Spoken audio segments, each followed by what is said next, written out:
Welcome back. In today's video, I'm going to show you how to create a beautiful wedding invitation in just a few minutes without starting from scratch. We're using this stock template as our base. First things first, I'm going to delete these flowers to clear up some space. We'll add something new in just a second. Next, I'm heading over to the text pane. This is where you can choose different text assets.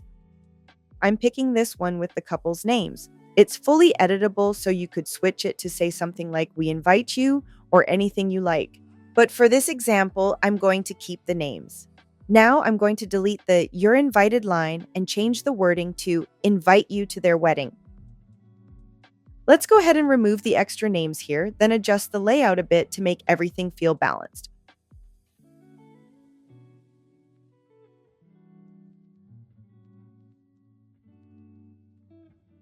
Okay, that's looking better. Now let's add a new illustration.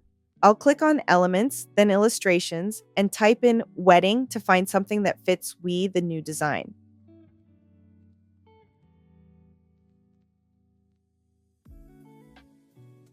This one is perfect. I'm just going to move things around a little more to make it all fit nicely.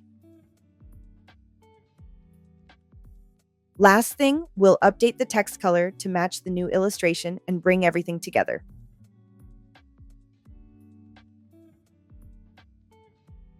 Super simple, right? We have a fresh, modern wedding invitation template, done in just a few clicks. If you found this helpful, don't forget to like the video and subscribe for more quick tutorials.